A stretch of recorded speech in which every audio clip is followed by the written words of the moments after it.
¿Qué tal, amigos? Muy buenas noches. Los protagonistas de este martes, que ya es historia, han sido sin lugar a dudas los datos del paro del pasado mes de junio, y lo son porque ha sido un buen mes. De hecho, en Castilla y León no se conocía un descenso similar desde hace 16 años, desde junio de 2001, pero los datos han sido protagonistas también por las valoraciones que se han hecho de los mismos, sobre todo los de la ministra de Empleo, Fátima Báñez. Ha llegado a decir que ya ha llegado el momento de que los salarios suban y de que suban con fuerza. En Soria, junio dejó 495 desempleados menos, cifra pequeña, pero que hace de Soria la provincia donde más se redujo el paro porcentualmente, un 12%, lejos de sus perseguidoras en el top 10, que andan en torno al 7%, y en el que hay otras 5 presencias castellanas y leonesas. Voy a avisar de que el lunes van a ser 5 días nada más, pero bueno, algo es algo. Me han ofrecido un trabajo hoy mismo y he aceptado, entonces he venido porque me habían pedido la baja. 50 o 60 contratos, cada 15 o 20 días, porque mi trabajo era así, bastante temporal. Todo esto hace que el pasado mes sea el mejor junio desde 2001 en nuestra comunidad, con una reducción del paro de 9.600 personas y en todos los sectores. En España el desempleo registrado cae en 98.000, menos que el año pasado, pero más que en 2015. A época estival hay más demanda de empleo en el sector servicios y en el ocio, pero luego en invierno los profesionales que nos dedicamos a ello estamos vendidos. Despiden ahora siempre en julio y reanudamos en agosto otra vez, hasta Navidades. El trabajo mío es así. La Seguridad Social también vivió un buen mes con 87.000 nuevas altas, dejando la afiliación rozando los 18,5 millones de cotizantes, niveles de 2009. En Castilla y León se superan los 900.000 afiliados después de sumar 8.500 cotizaciones. Buenos datos para los sindicatos, que aseguran que son propios de la tendencia de crecimiento económico. Se sigue creciendo al 3% del PIB, lo habitual y lo general sería una incongruencia, es que descienda el paro y que se cree empleo. Y lo hace de forma importante, con lo cual los datos de Castilla y León son buenos este mes. Se puede llegar a pensar en el que este año, bueno, pues la creación de empleo y la bajada del paro pues se está viendo totalmente óptima y positiva, y sobre todo de poder llegar a pensar algo más allá de lo que estamos pensando meses anteriores. Los empresarios son optimistas, aunque con matices. La recuperación se va notando, aunque sí que es verdad que todavía las pequeñas empresas no lo notan tanto como las de mayor tamaño. Positivos también para la Junta, la tasa anual se ha reducido en 20.000 parados menos. Están marcando nuevamente esa tendencia de 44 meses de modo ininterrumpido de reducción del número de desempleados en términos interanuales, 55 personas cada día durante el último año. Para el PSOE el problema sigue estando en la precariedad de los contratos. A pesar de la creación de empleos, estamos viviendo todavía trabajadores que no llegan a fin de mes, trabajadores pobres y por tanto que tienen tremendas dificultades para tener una vida digna en esta comunidad autónoma. Buenos resultados también en el colectivo de autónomos. En junio se ganaron 289 trabajadores por cuenta propia en Castilla y León. Seguimos valorando esos datos del paro del mes de junio con el consejero de Empleo, Carlos Fernández Carrillo. ¿Qué tal? Bienvenido, buenas noches. Muy buenas noches. Dígame, de los datos que hemos conocido hoy, ¿usted sobre todo con qué se queda? Pues me quedo con la idea de que hay una tendencia durante los últimos años de bajada del paro, de creación de empleo, y que de todas las personas que se fueron al paro en los peores años de la crisis económica, el 60% ya ha recuperado su puesto de trabajo. ¿No es por tanto flor de la estacionalidad el dato que hemos conocido esta mañana? Por eso a veces es muy importante analizar no solamente el dato del mes concreto, sino el dato interanual, donde hay meses buenos, malos y regulares. Y lo cierto es que en el último año, en los últimos 12 meses en Castilla y León, donde lógicamente ha habido todos los meses, pues ha bajado el paro en más de 20.000 personas, un 11% de bajada del paro. Y llevamos 44 meses consecutivos en nuestra comunidad de bajada interanual del paro. Yo sí que creo que no se trata solo de ver el dato mensual, que es verdad que el mes de julio suele ser bastante bueno en general, sino por eso considerar el conjunto de todos los meses. Y llevábamos una época donde durante la crisis el paro subió mucho, llegó a superar en nuestra comunidad los 250.000 parados, y llevamos una etapa de bajada del paro y nos hemos situado en 155.000, pero todavía es una cifra muy alta. Dicen los sindicatos, a la hora de valorar esos datos del desempleo, o lo que denuncian es sobre todo es la temporalidad de los contratos. Un tercio de los empleos de la región llegan a decir que dura menos de una semana. No, de los contratos, porque de los empleos lo que tenemos es que de cada 4 trabajadores, 3 son indefinidos. En nuestra comunidad autónoma, que esos son 3 puntos por encima de la media nacional. El 76% de las personas que trabajan en Castilla y León, de los asalariados, tienen un contrato indefinido y el 24% tienen un contrato temporal. Es verdad que tenemos que hacer el esfuerzo por mejorar el carácter indefinido de nuestros contratos y el 85% a su vez son contratos de tiempo completo y un 15% son contratos a tiempo parcial en nuestra comunidad autónoma. Las 2 cifras son mejores que las del conjunto nacional, pero es verdad que tendríamos que hacer un esfuerzo por la calidad del empleo, por mejorar la estabilidad en el empleo y también por mejorar las retribuciones. ¿Y qué políticas hay que desarrollar para que eso sea posible? Pues crear empleo. Cuando se crea empleo en una comunidad autónoma como la nuestra, esto sirve para que a medio plazo también mejore la calidad del empleo. ¿Por qué? Porque los empresarios lo que tienen que hacer ya es a consolidar los trabajadores buenos que tienen en sus plantillas, que son la mayoría, y el que tengan trabajadores, los que los tengan, en condiciones de no estabilidad suficiente o no retribución suficiente, corren el riesgo que se vayan a otras empresas. Y empezamos a ver, y eso ya es un dato cierto, cómo determinadas empresas que buscan determinados perfiles no los encuentran. Y es que cuando se buscan esos perfiles, esos trabajadores que tienen un nivel de cualificación determinado, tienen un nivel de preparación determinado, pues es preciso que se ofrezca una retribución adecuada y una estabilidad en el empleo concreta. Ahora que me habla de retribuciones adecuadas, precisamente valorando los datos del paro de esta mañana, la ministra de Empleo lo que ha señalado también es lo que ha introducido, por así decirlo, es un término nuevo que parecía desaparecido del vocabulario del gobierno en los últimos años. Ha dicho que ha llegado la hora de la recuperación de los salarios. Vamos a escucharla. Es un momento de subir los salarios en España para fortalecer esa recuperación integradora de nuestro país. Y animo desde aquí a los interlocutores sociales, a los sindicatos y a la patronal para que con responsabilidad y compromiso de país cierren cuanto antes ese acuerdo de salario. ¿Ha llegado la hora de subir los salarios? Pues sí, lo estamos haciendo en el sector público, todavía de forma tímida. Hay que recordar que el año 2010 se bajó un 5% el sueldo de los empleados públicos en toda España y que luego ha habido una congelación salarial que duró hasta el año pasado.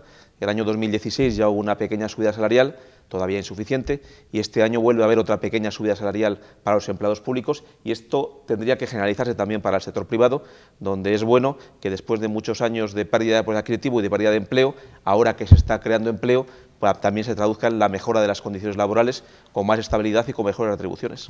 ¿Qué previsiones tiene la Junta de aquí a que termine la legislatura a la hora de creación de empleo en nuestra comunidad? Nuestro objetivo es superar el 1.000.000 de personas ocupadas en Castilla y León en esta legislatura. ¿Y estamos en el buen camino? Estamos en esa dirección, es un objetivo muy ambicioso, algunos creían que era imposible, pero yo a medida que va pasando el tiempo y vemos los datos, creo que es un dato que podemos conseguir. Si hacemos el esfuerzo adecuado, si seguimos dialogando adecuadamente con los agentes del diálogo social, si seguimos creciendo económicamente, es posible que nuestra comunidad vuelva a superar la barrera del 1.000.000 de personas ocupadas. ¿Y qué medidas se deben llevar a cabo para que no se produzca lo que denunciaban ayer desde el informe del Consejo Económico y Social, que no se cronifique la desigualdad, que la recuperación llegue, pero que llegue solo para algunos, no para todos? Ese es un reto, que la recuperación llegue primero con calidad en el empleo y con mejores retribuciones y también que llegue al conjunto de los ciudadanos, a los que peor lo están pasando. Hemos conseguido ya que el 60% de las personas que perdieron su empleo durante los peores años de la crisis lo hayan recuperado ya. Ese es el buen dato. El mal dato es que nos queda por recuperar el otro 40% del empleo y que seguramente son las personas con más dificultades, con menores condiciones de empleabilidad, con menor nivel quizá desde el punto de vista de la cualificación profesional y por tanto, ¿qué es lo que hay que hacer? Seguir creciendo económicamente, esto es muy importante, aplicar las políticas económicas que nos están sacando de la crisis económica. Es muy importante también mejorar la formación. Está claro que a más formación, más capacidad de un trabajador de encontrar un puesto de trabajo y que este puesto de trabajo sea indefinido y además más retribuido. Y además, en ese sentido, es muy importante seguir manteniendo un clima de diálogo y, por supuesto, seguir creando una economía que sustente su crecimiento económico en la innovación, porque la innovación es la base de la productividad también y es la base también de que el empleo sea un empleo de más calidad. En esos datos del paro que conocíamos el pasado mes de junio, también hubo un repunte en el número de autónomos que se afiliaron a la Seguridad Social, pero aún así en Castilla y León seguimos a la cola en el conjunto del país. ¿Cómo se puede cambiar esa tendencia? Bueno, la nuestra es de las comunidades autónomas con más porcentaje de empleo por parte de los autónomos. Casi el 25% de las personas que trabajan en Castilla y León son autónomos, cuando en España es el 20%. Tenemos un dato mejor que la media española. Es verdad que durante la crisis económica este dato mejoró, porque muchas personas que fueron expulsadas del mercado de trabajo optaron a capitalizar su seguro de desempleo y a ponerse como autónomos, y este dato en alguna medida ha retrocedido en los últimos tiempos. Pero también es verdad que paralelamente lo que tenemos hoy son autónomos con mayor cualificación y más profesionales, que nunca había habido tantos autónomos con capacidad de contratar a alguien por cuenta ajena. Hay más de 21.000 autónomos que tienen a su cargo personas con un contrato por cuenta ajena. Esto supone más de 40.000 personas en Castilla y León que tienen un contrato de trabajo dependiendo de un autónomo, que eso supone que en el último año 1.500 personas de las que se encontraron un puesto de trabajo lo hicieron colgando de un autónomo como personas por cuenta ajena. Esto es muy importante porque no se trata solo del número de autónomos, se trata de que los autónomos que tengamos sean cada día pues, más innovadores, más profesionales, con más capacidad de crecer su empresa y, por tanto, con la posibilidad de contratar personas por cuenta ajena, que es lo que está ocurriendo en Castilla y León. La creación de empleo, sin lugar a dudas, puede ser uno de los argumentos o que ayude en buena medida a solucionar uno de los problemas por los que le quiero preguntar a mi invitado a continuación. Carlos Fernández Carrido, el consejero de Empleo, participó el lunes de la semana pasada, en un foro sobre demografía que se celebró en Teruel, donde se dieron cita a las comunidades con problemas demográficos. ¿Por qué hasta ahora no han funcionado las políticas para hacer frente a la despoblación? Porque son políticas de muy largo recorrido. Tampoco sabremos nunca qué hubiera pasado si no se hubieran aplicado estas políticas. Seguramente los datos hubieran sido peores. De hecho, siempre las expectativas que nos da en línea Castilla y León son mucho peores de lo que luego son los datos reales, que siempre son algo mejores de lo que son las expectativas. Y lo que tenemos que hacer es crecer económicamente, dotar servicios al mundo rural, que es lo que estamos haciendo en Castilla y León, y llegar a acuerdos con otras comunidades autónomas para sensibilizar el conjunto del país. La gran novedad hoy en día en España y en Europa es que en España y en Europa comienzan a sensibilizarse de que ese es un problema también de ellos. En España llevamos 2 años consecutivos que se pierde población, por tanto ya no es un problema solo de las 8 comunidades autónomas que formamos parte de este foro de regiones españolas con desafíos demográficos, es un problema ya generalizado para toda España y para el conjunto de la Unión Europea. Europa es el continente que a nivel mundial pues tiene un peor comportamiento desde el punto de vista demográfico, lógicamente en comparación con otras zonas que tienen una elevada natalidad.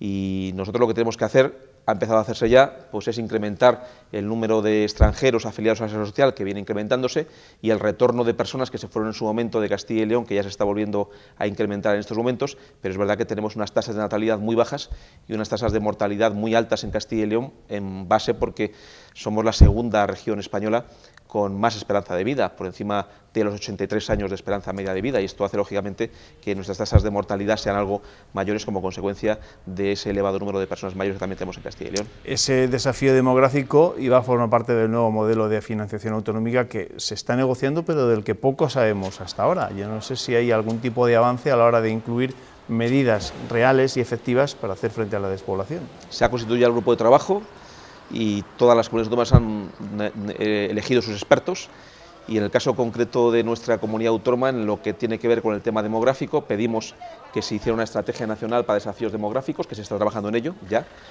El Gobierno de España nombró la Comisionada Nacional para los Desafíos Demográficos, y las 8 comunidades autónomas de este foro estamos planteando propuestas al conjunto de España en varios ámbitos, que van desde la familia y la natalidad, los jóvenes, los flujos migratorios dentro del conjunto de España y con el exterior, el desarrollo del mundo rural y las políticas relacionadas con el envejecimiento y la longevidad. Son 5 hechos esenciales que tienen que ver con las políticas demográficas y que han llevado a que hagamos algunas propuestas a la Comisionada Nacional para que forman parte de esta Estrategia Nacional de Desafíos Demográficos. Me decía usted antes que las políticas que se han llevado a cabo hasta ahora han servido o han podido servir para que las cosas no hubiesen ido a peor de lo que han ido, pero ¿no cree que tanto, sobre todo desde el Gobierno central y desde las instituciones europeas, el problema de la despoblación se había dejado aparcado durante mucho tiempo? Estoy bastante de acuerdo. En Europa la verdad es que si preguntáramos a nivel europeo cuáles son los grandes problemas europeos, vemos que lo urgente nos quita lo importante. ¿Qué es lo urgente en este momento en Europa,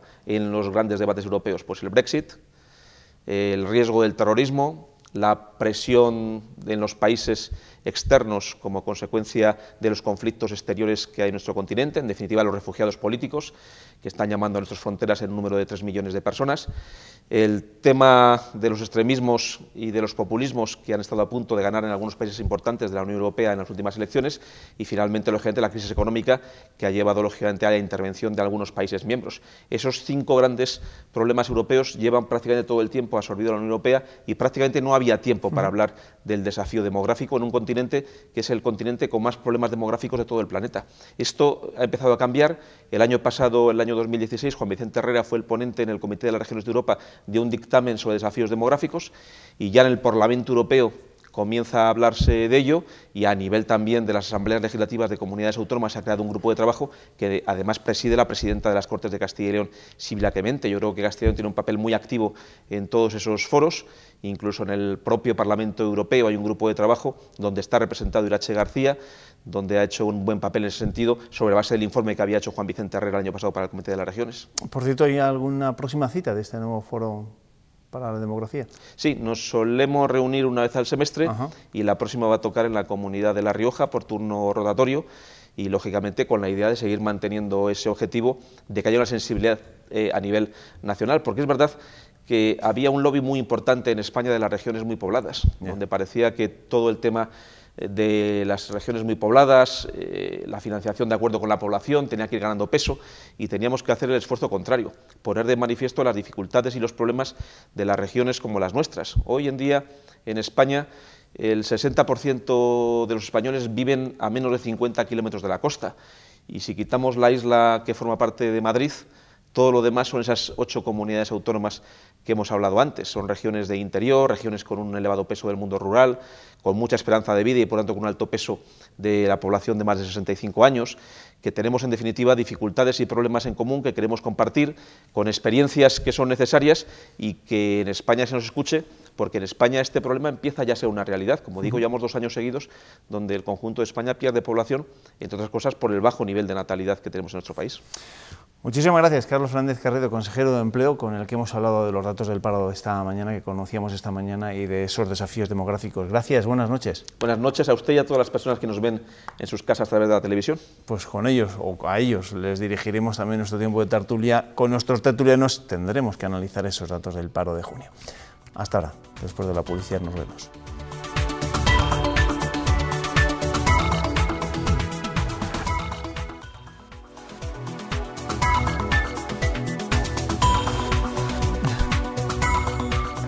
Después de la publicidad llega el tiempo dedicado a la tertulia, donde tenemos que analizar con nuestros tertulianos lo que ha dado de sí este martes 4 de julio.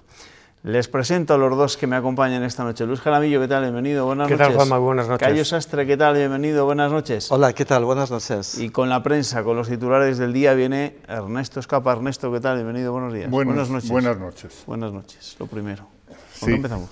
Pues mira, hoy las portadas traen datos de empleo, buenos datos de empleo y también datos de ese encuentro para celebrar los 30 años de gobiernos populares en Castilla y León.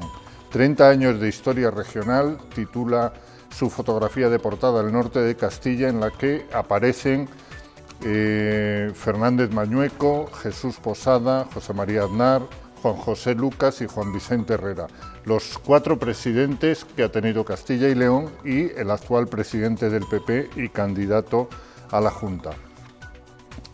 También el diario ABC abre las páginas de Castilla y León con este mismo asunto, pasado, presente y futuro para celebrar los 30 años de gobierno del PP. Un acto al que ha invitado Aznar, el primero de los presidentes populares. ¿Ha pagado o ha invitado? Ha invitado al resto y supongo que habrá pagado también. Desde luego, se ha prodigado poco con Castilla y León desde su salida a Madrid, pero bueno, en este caso ha sido él el que ha tenido la iniciativa. Y también la Nueva Crónica de León destaca en su portada este mismo asunto, 30 años del PP en Castilla y León, con la fotografía de los 5 participantes. La Gaceta de Salamanca destaca en su primera: el desempleo desciende en junio a cifras del inicio de la crisis. Y Diario de Valladolid, El Mundo, el juez señala a Villanueva como inspirador de las decisiones en La Perla Negra. Y el juzgado mantiene la investigación al exconsejero porque ha tenido una intervención activa y directa. Diario de León destaca en su primera que La Vidriera, la empresa que se llamó Vidriera Leonesa, lleva su sede social a Badajoz al recibir allí mejor trato. La multinacional que compró la fábrica leonesa hace 18 años tiene otra en Villafranca de los Barros y prefiere las relaciones con la Junta extremeña que con la de Castilla y León. Diario La Razón, millonaria inversión del gobierno Herrera en tecnología y equipamiento sanitario. Diario de Ávila destaca en su primera, además de los datos de empleo, una plaza musical. La Orquesta Sinfónica lleva a la Plaza del Mercado Chico el ciclo Noches y Almenas.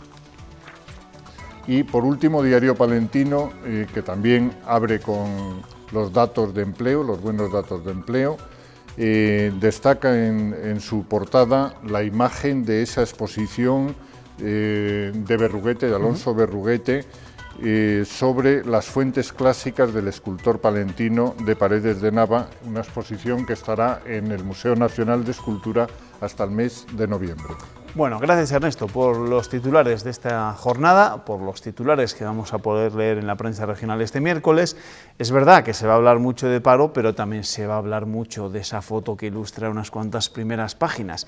Esa foto en la que se han dado cita, como decía el ABC, pasado, presente y futuro del Partido Popular, los 4 presidentes del PP en los últimos 30 años, más el presidente actual del Partido Popular en Castilla y León, Alfonso Fernández de Mañueco. Las interioridades de esta fotografía en la bodega de esa de los canónigos en la Ribera del Duero se las conoce Luz Jaramillo.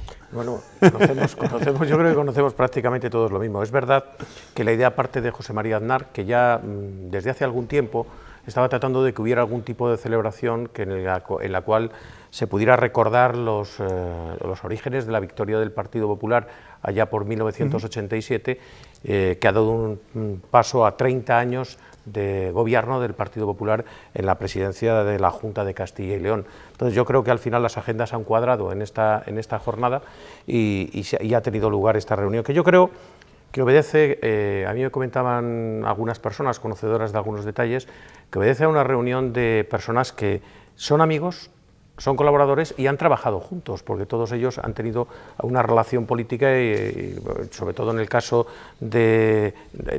concatenado que vemos en todos los casos, en todas las personas o los personajes que se encontraban en esa reunión, que para mí en este momento tiene como máxima significación la potenciación de la figura de Alfonso Fernández Mañueco como candidato a la presidencia de la Junta, reforzando esa imagen de unidad 30 años del Partido Popular, que no recordemos que Alfonso Fernández Mañueco en el Congreso Regional habló en el Congreso de Valladolid habló de esa efeméride, que coincidía el Congreso con esa efeméride por un lado, y que ahora lo realmente importante y el reto realmente importante es ganar las próximas elecciones autonómicas. Por eso yo creo que la foto, a falta de conocer detalles que solamente podrán contar, evidentemente, las personas que estuvieron en esa comida que se celebró solamente con ellos 5, pues es pensar que la fotografía lo que hace es reforzar la imagen de Mañueco. Por lo menos yo lo interpreto así. Cuadrar sobre todo la agenda de José María Aznar, y lo recordaba antes Ernesto Escapa, hace muchos años, es verdad que se le veía más en actos de partido, pero era difícil, ¿no?, que pudiésemos verla en esta foto, era muy Es la primera vez que se produce, además. Sí, simplemente apuntar que a mí me ha sorprendido la foto y sobre todo la presencia de Aznar, pero un reto para Mañueco, ganar el futuro. Había ahí pasado, presente, futuro. Creo que es un reto porque es la primera vez que se va a encontrar en un contexto político completamente diferente, con más actores y más complicado ganar como ha venido ganando el PP aquí en la región. Entonces, bueno, un enorme reto para él. Y luego hay un dato, si me permites, Juanma, que yo creo que sería bueno apuntar. Es verdad que José María Aznar ha venido muy poco a la Comunidad de Castilla y León a actos oficiales desde que dejó la presidencia de la Junta y la presidencia del Gobierno también. Y es verdad que esta reunión se produce en un momento en el cual hay diferencias importantes entre José María Aznar y el Partido Popular de Mariano Rajoy. Para mí el hecho de que Aznar se reúna con todos los presidentes de Castilla y León y con la persona que encarna el futuro del PP de Castilla y León de alguna manera pone en manifiesto la sintonía que Aznar tiene en este momento también con el Partido Popular, con el que él comenzó el proyecto en esta comunidad autónoma. Este es, por así decirlo, el primer paso de Alfonso Fernández Mañueco para relanzar su candidatura, para darse más a conocer en nuestra comunidad.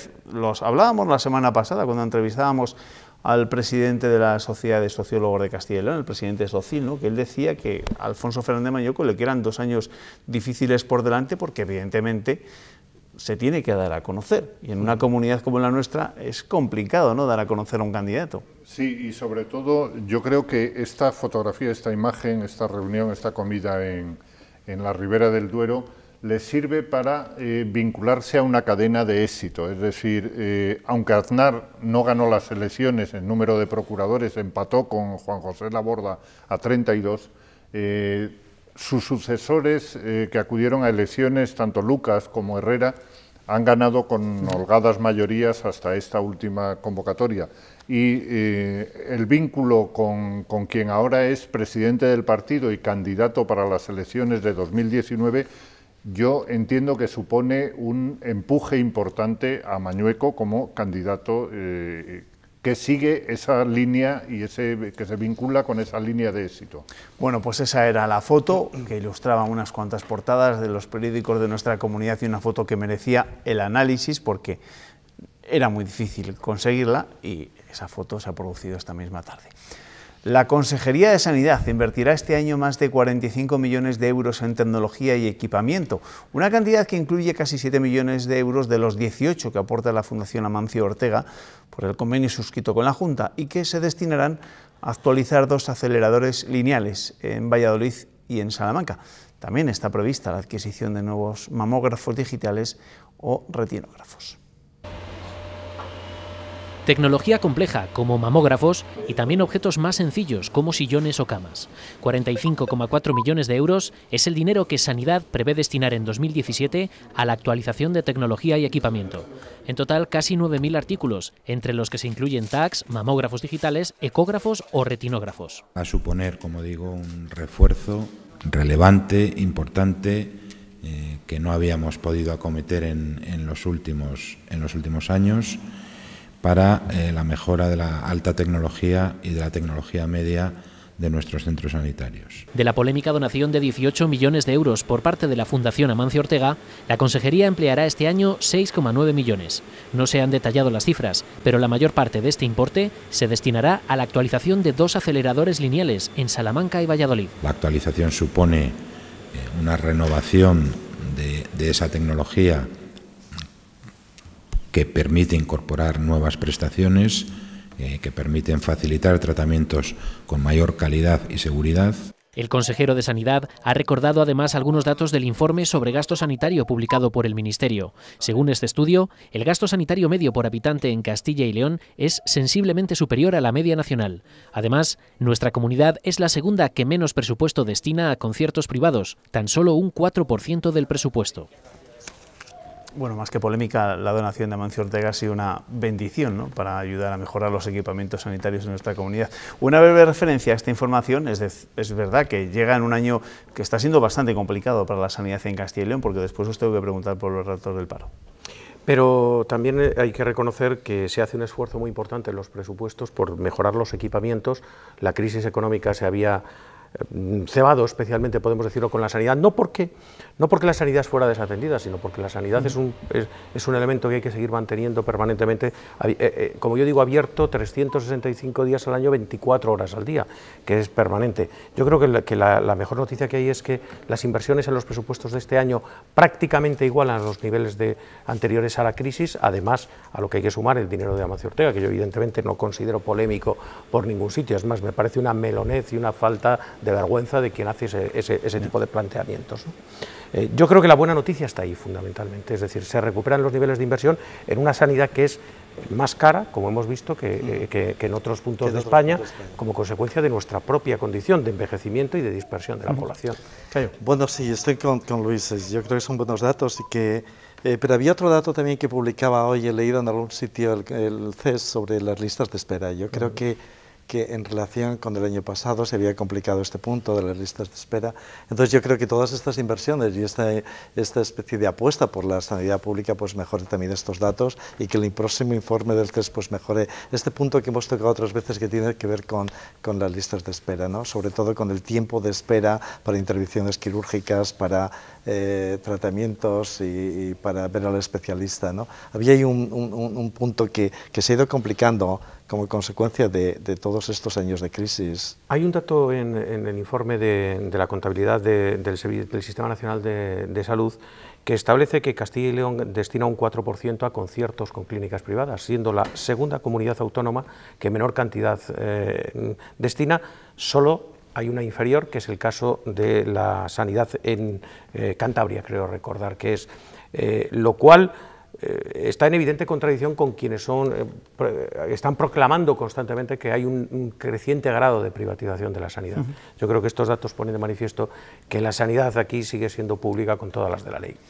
Vamos a hablar de la noticia también destacada de la jornada, la que conocíamos a primera hora del día, los datos del desempleo del pasado mes de junio, buenos datos, los mejores desde hace 16 años, por ejemplo, en nuestra comunidad en cuanto al descenso del desempleo. Veremos si después del verano es solo flor de la estacionalidad o si es una tendencia, como defendía hace unos minutos el consejero de Empleo, Carlos Fernández Carriedo, en nuestro tiempo de entrevista. Pero sobre todo os quiero preguntar por lo que ha sido la valoración que más nos ha podido llamar la atención, sobre todo por inesperada, porque no es habitual escuchar en el Gobierno central este tipo de mensajes. Ha dicho la ministra de Empleo, Fátima Báñez, que ha llegado ahora sí el momento de subir los sueldos y de subirlos bien. Hombre, es evidente que si hay un periodo de recuperación económica, esa recuperación económica debe de llegar a todos. A fin de cuentas, lo que ha dicho la ministra es que no se pierda poder adquisitivo por parte de los trabajadores en cuanto a los sueldos.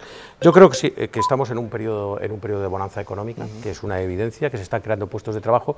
Lo hablábamos antes de entrar en antena, que hay un hecho evidente y es que se está generando una cierta expectativa en positivo hacia obtener un puesto de trabajo. Yo creo que más vosotros los sociólogos podéis hacer una interpretación. Bueno, yo creo que hay datos evidentes de que esto está mejorando, pero lo comentábamos antes de entrar en el plato, pero las carreteras están llenas. Ya sé que decir esto a veces suena fatal porque te van a contestar que hay mucha gente que no tiene o que la recuperación no llega a todo el mundo, pero hay evidencias empíricas de que la economía está tirando, ya sea por los bajos salarios, ya sea por las exportaciones, ya sea por el contexto internacional, bajos precios del petróleo, ya sea por la reforma laboral. Los economistas tampoco son gente de la que te puedes fiar mucho, entonces, por lo cierto es que nos tenemos que fiar de esta especie de sentido común. Las cosas marchan porque tienes gente a tu lado que va encontrando trabajo y antes tenías todo lo contrario, gente que no encontraba nunca trabajo. Lo digo esto porque yo he dicho que algunos de los jóvenes que están terminando en la Facultad de Económicas, que yo tengo alguna relación con ellos, entonces, bueno, tienen algunas perspectivas de encontrar empleo. De hecho, van a comenzar a trabajar inmediatamente, ¿no? Que esto sea un salario bajo, que, bueno, sea una temporada, que sea precario, pero, bueno, también hay una cierta ilusión en la gente. Yo creo que esto se puede ver en la calle. Por lo tanto, yo creo que los datos son excelentes. Luego viene, pues, el discurso este de, bueno, que los jóvenes van a vivir peor que los padres, que los datos, el empleo es precario y todo esto. Bueno, el mundo es muy complejo y ha cambiado mucho el trabajo, el mundo del trabajo, las nuevas tecnologías, la automatización, nuevos nichos de mercado. Imaginaros lo que es la logística, imaginaros lo que es la robótica, imaginaros lo que está suponiendo las innovaciones tecnológicas. El trabajo y el mundo ya no es lo que era y nos tenemos que acostumbrar a pensar en estos términos, que estamos en un mundo completamente diferente, pero que a veces analizamos todos estos datos con esa idea del trabajador de fábrica que encontró trabajo a los 20 años y se jubiló en el mismo sitio. Yo creo que tenemos que dejar ese marco de análisis. Pero no debiéramos olvidar, como comentaba de partida Juanma, que el crecimiento económico y el crecimiento del empleo deben ir acompañados también por el aumento salarial. Y que ahí los sindicatos y la patronal tienen un reto al que deben dar respuesta cuanto antes. Sí, pero últimamente también los empresarios venían haciendo mención a necesidad de aumentar los salarios. Esto lo hemos oído. Bueno, de momento sí lo hemos escuchado a la ministra de Empleo y no era ni mucho menos lo habitual en los últimos tiempos, por supuesto, en el Gobierno central. En el capítulo de hoy del culebrón independentista catalán hemos escuchado mensajes que parece que llevamos años escuchando. Es verdad que hoy la novedad ha llegado con el relevo del consejero que ayer puso en duda la celebración de esa consulta, pero además este martes se ha presentado el borrador de la ley que, según los independentistas, permitirá el referéndum. No importa cuántos ciudadanos vayan a votar, y dicen que si gana el sí, proclamará la independencia en cuestión de horas.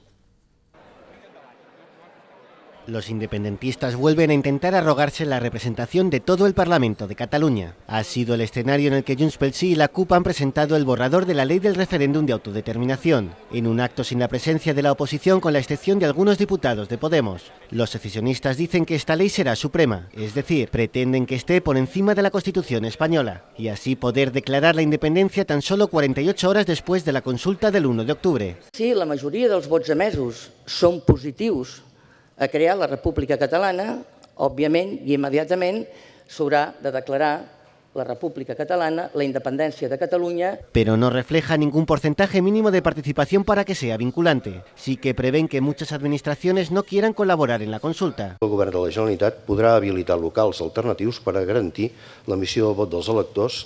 Desde el gobierno advierten a los independentistas. Es manifiestamente antidemocrático y por eso, como vivimos en una democracia, como España, como Cataluña es una democracia, nunca en los términos que ha sido presentado esta mañana, nunca será una ley en vigor. Mientras Carles Puigdemont encara la recta final de su desafío con cambios en la Generalitat. Ha cesado al consejero de Empresa, Carles Baixet, por expresar en una entrevista sus dudas sobre el referéndum, una expulsión muy criticada por el PDeCAT. Pues ya veis, no importa cuánta gente vaya a votar, que ellos están dispuestos a, si gana el sí, proclamar la independencia, pues nada, a los minutos o a las horas.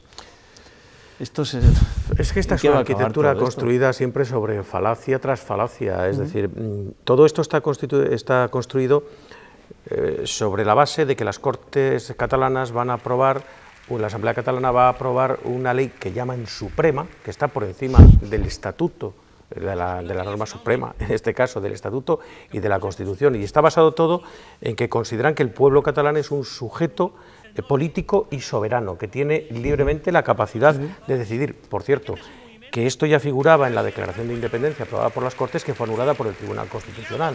Luego todo se está construyendo sobre la base de lo que ellos pretenden que salga en un momento determinado. Es evidente que esto es una provocación más, frente a la cual hay que decir, ¿qué hay que hacer? Pues posiblemente lo que hay que hacer es empezar a aplicar la ley. Eso es lo que comentábamos antes. Sí, y yo eso, creo que es lo luego que le preguntaré a Ernesto, que es partidario de ello, a ver qué nos lo explica. No, pero es que no hay otra medida, porque hoy hemos escuchado a Pedro Sánchez decir que está al lado del gobierno, pero que el gobierno dé soluciones. Luego escucharemos a Pedro Sánchez. Pero yo simplemente un apunte, porque tengo dificultades para comprender todo esto que está sucediendo. Es más, a veces me pregunto, ¿está pasando? ¿Está sucediendo? Porque tengo dificultades. Yo tengo la sensación de que es como si esta gente viviese en una especie de burbuja, como si hubiesen tomado algo, ¿no? Por si te pones a escuchar lo que hoy ha contado Puigdemont y la escenografía, piensas que están drogados, piensas que les ocurre algo que no puede ser, que no es real, ¿no? Es real, está sucediendo, y creo que las consecuencias de todo esto van a ser terribles, y que en definitiva hay que pararles de alguna forma, y hay que aplicar esa ley. Definitivamente habrá que suspender la autonomía catalana. Aplicar la ley, pero ¿quién le pone el cascabel al gato? Y antes citabais a Ernesto Escapa y te voy a dar la palabra. No, pues, Juanma, yo creo que el asunto es muy sencillo, es decir, bueno, no se puede avanzar con enredos, es decir, hay que aplicar la ley. ¿Y quién tiene que aplicar la ley? Pues el encargado en la propia ley de su aplicación. Es decir, el gobierno tiene que aplicar la ley en todo el territorio y también a todos los ciudadanos españoles, estén en Cataluña o estén en mi pueblo. Bueno. No caben en eso excepciones. La teoría es facilísima. Yo creo que, aunque se ha contemporaneizado con el problema, yo creo que están llegando tan lejos, porque los tipos se han drogado, entre comillas, están llegando tan lejos. Es una huida hacia adelante. Es una huida hacia adelante, que al final, aquel que no quería aplicar la ley, aquel que no quería hacerlo, va a tener que hacerlo, es que no te queda otra. Entonces, ellos también lo están buscando. Creo que es una especie de de historia en la que la única salida es que en algún momento va a haber que intervenir, suspender la autonomía catalana o bien suspender algunas competencias o hacerse cargo de algunas competencias. Pero es que no puede estar sucediendo. Como ciudadano español no. Vamos a seguir hablando de este tema, porque de Cataluña hablarán el jueves Rajoy y Sánchez en su cita en la Moncloa, y de Cataluña ha hablado hoy el secretario general del PSOE con el rey en la zarzuela. Ha dicho el líder socialista que ha visto preocupado a don Felipe por el desafío independentista y ha pedido al presidente del gobierno iniciativa política ante ese desafío. Pero ¿eso qué significa? Reencuentro de 2 horas con el jefe del Estado, al que Sánchez le ha trasladado 10 compromisos en los que el PSOE va a trabajar, dice, con las fuerzas del cambio: regeneración, derogación de la reforma laboral, igualdad, reindustrialización o educación. El que nosotros no planteemos la moción de censura no significa que no la descartemos. La cuestión es que creo que tiene que ser meditada, tiene que ser trabajada, tiene que ser dialogada y no improvisada. Sánchez dice que ha visto al rey preocupado por la situación en Cataluña, insiste en la reforma de la Constitución y pide a Rajoy que dé algún paso. Ya va siendo hora de que el presidente del Gobierno no solamente diga que hay que defender la legalidad, que hay que defender la Constitución, en eso estamos todos de acuerdo, pero ya va siendo hora de que pongamos encima de la mesa una solución política. E insisto, si esa solución política el presidente del Gobierno la da, el Partido Socialista estará con el Gobierno de España. Y ahonda así en su modelo plurinacional. Que solamente hay una soberanía, un Estado, pero que se puede perfectamente reconocer y perfeccionar el reconocimiento de la identidad nacional de algunos de sus pueblos, como pueda ser Cataluña. El secretario general del PSOE, que se reunirá la semana que viene con Puigdemont, llevará este asunto a su reunión del jueves con Rajoy. También el pacto antiyihadista, la estrategia de seguridad nacional o la posición de España en la lucha contra el cambio climático. Pide Sánchez al presidente del gobierno una solución política. Si se cree que la solución política es la plurinacionalidad cultural de Cataluña, vamos aviados. Después de lo que decía Cayo, es verdad, de lo que hemos escuchado hoy en el Teatro Nacional de Cataluña y después de todo el desafío en todas las formas, que por cierto tiene un elemento realmente curioso, y es que haya un partido político que se esté haciendo el harakiri y haciéndole el trabajo sucio a sus adversarios políticos. Sí, cierto. Bueno, respecto a Sánchez, yo tengo dificultades para creerme que él se cree lo que dice, sinceramente. No puede ser, no sabes qué está diciendo. Creo que es una especie de retórica, de palabras vacías. Los políticos viven en una especie de burbuja, y entonces este hombre vive en la burbuja de esta retórica de plurinacional, naciones de naciones, y todo esto que sabe que es mentira, porque él ha hablado en algún momento con Puigdemont, él ha hablado con Mas, él no está fuera del país, está como todos sabemos, pero ¿cuál es la solución política? La semana que viene precisamente también ha quedado Pedro Sánchez con el presidente de la Generalitat, con Carles Puigdemont. Este martes quiero que veáis esta imagen, una imagen y unas declaraciones que no dejan bien parados a los eurodiputados. Así estaba esta mañana el Parlamento Europeo de Estrasburgo durante el pleno en el que el primer ministro de Malta hacía balance de su presidencia semestral. Apenas ha asistido una treintena de los 751 eurodiputados. El presidente de la Comisión Europea no ha ocultado su mala uva por esta penosa imagen y les ha llamado ridículos.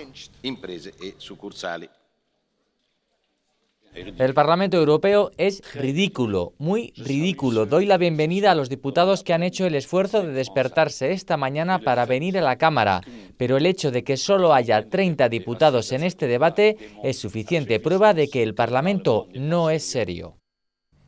A veces nos fijamos en Europa porque consideramos que se toman más serio esta representación parlamentaria. Es que lo curioso de todo esto es que le ha pedido respeto. Por favor, respétanos, le ha dicho el presidente del Parlamento. Le ha dicho usted, pues, el presidente de la Comisión, pero no es el presidente del Parlamento y no rige los debates del Parlamento. Yo creo que el problema está en las dietas y lo poco que cobras. En fin, seguro que es eso. Es una imagen que se produce mucho en todas las cámaras parlamentarias, y que da muy mala imagen de los políticos. Una imagen penosa. Pero los políticos ya tienen una imagen, ¿no? Pues ridícula totalmente. Gracias, Luis. Gracias, Cayo. Buenas noches. Gracias, nos vemos. Pasarlo bien, Ernesto. Aquí te espero mañana. Hasta mañana. Hasta mañana. Vamos a terminar con una imagen de un compañero, el poeta y periodista Carlos Aganzo, que ha presentado esta tarde en Valladolid Ícaro en los ojos, una antología poética que recoge lo mejor de su obra entre los años 1983 y 2014. Se trata de un repaso a las diferentes fases por las que ha atravesado su escritura, desde una etapa más ambiental y mística a otra más social, coincidente con su etapa como director del norte de Castilla. Con estruendo los goznes de una ira enciclopédica, pero alguna manera de hacerlo. Nos vamos. Recuerden que las noticias madrugan aquí en Castilla y León Televisión, que desde las 7:30 de la mañana Pilar Ruiz nos va a contar cómo se despierta este miércoles nuestra comunidad. Gracias amigos por su confianza. Que descansen.